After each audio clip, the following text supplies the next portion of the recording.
Hey, I promise you, if you listen to this man, Craig Lehman, Voices from the Battlefield, about Iwo Jima, you will be convinced that nothing happened at Iwo Jima. Let's listen to Craig Lehman.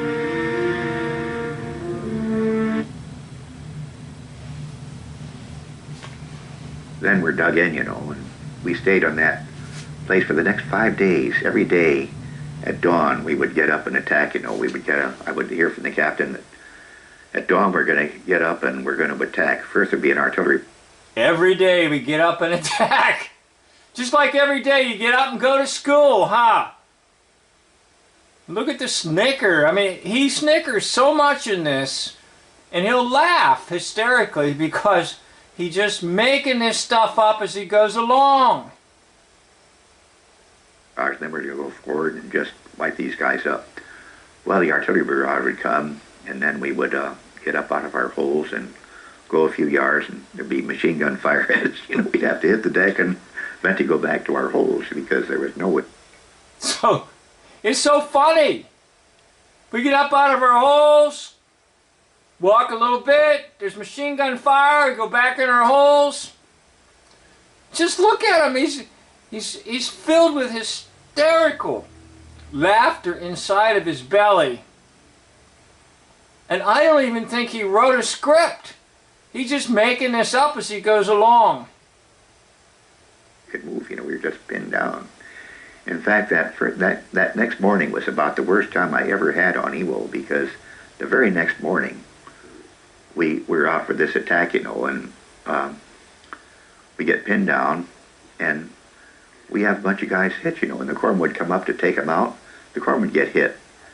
And I remember we were just getting murderous fire from this line of hillocks just in front of us, murderous fire from machine guns from the Japanese. We were pinned down in our holes, we couldn't move. And so somebody that's pinned down with murderous fire, casualties everywhere, and look at his face. Look at his face. Now this dude goes on for quite some time, so I'm going to try to break this entire segment down into several videos, because you won't believe it how it goes on and on and on. Remember, a corpsman came up to pull in one of the wounded, and the corpsman went to get him, and as he went to get him, he got shot through the arm, and his arm was just flopping around, like that, and he was not... It's just flopping around like a fish out of water. Just flopping around.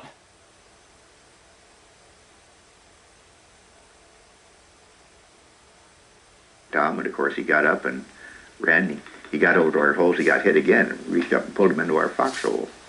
And he had a great big hole in his arm. We put, at that time, we were supposed to put sulfa in, and then put on the resin, I'd never given a shot of morphine, but he told us to open his kit, and get out some morphine and give it to him, so I did,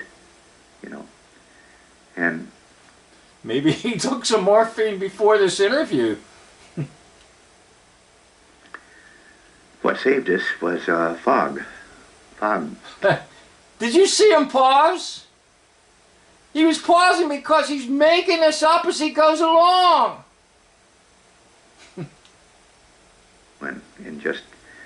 I didn't mention that this area we were on was very hot. It's like Iwo's a volcanic island, And it was so hot that you could dig down only about a foot. Once you got down a foot, it was so hot you couldn't stand it.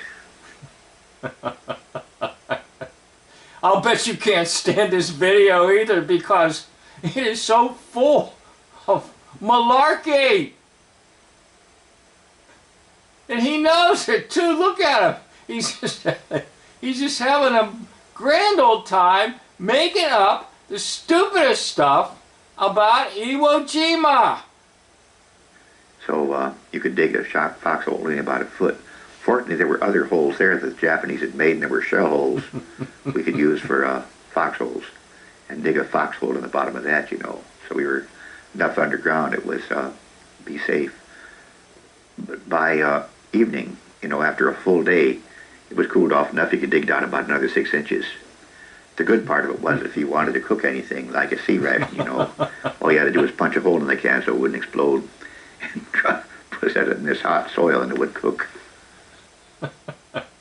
Okay, I'm going to stop it right here, but I can't stand it. I have to do a whole series to get this guy's testimony out in the open for you, because he's one of the biggest jokers I've ever seen in war hoaxing.